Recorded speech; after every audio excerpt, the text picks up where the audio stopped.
本期分享如何用 Cloud Code 基于 Next.js 的网站框架，并连接 Superbase 的后端，搭建一个个人代办事项管理工具。用户既可以登录注册创建自己的账户，还可以把数据保存到数据库里面，形成前后端的联动。打开 Next.js 的官网，我们在页面上方点击模板，在这里边搜索一个可以支持 Superbase 框架网站的模板。OK， 那第一个就可以符合我们的要求。再继续往下，这个是部署的方式。来到 GitHub 的页面，复制这个文件夹的地址，然后部署到本地。本次开发我们使用 Cloud Code 来完成。我们现在打开终端，然后下载我们刚才复制的那个文件夹。很快依赖项就已经安装完了，然后跳转到这个文件夹，调起服务器。好的，现在服务器已经开启了，然后调起 Cloud Code。OK， 我们接下来就可以让它给我们做调整。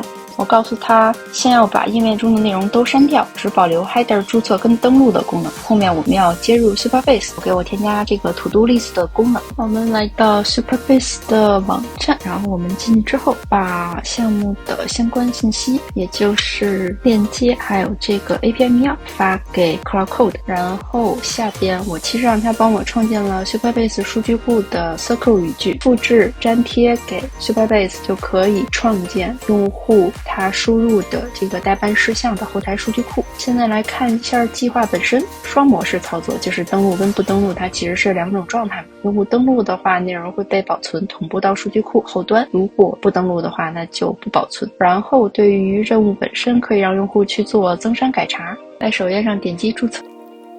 好的，我们现在要去邮箱，已经收到 Superbase 发来的确认邮箱的邮件了。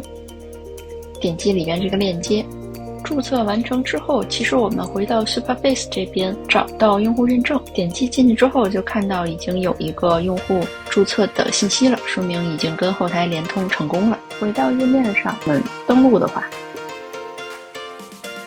然后再在这里添加代办事项，比如说我写测试，添加进去，那么对应的后台数据库刷新，它就已经有了一条对应的数据，包括里边的内容、它的 ID、状态等等。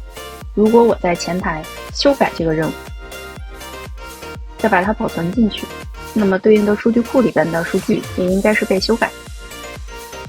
OK， 没有问题，已经修改。那我们就实现了这里边的全部功能，网站的功能优化跟调整就都已经顺利的完成了。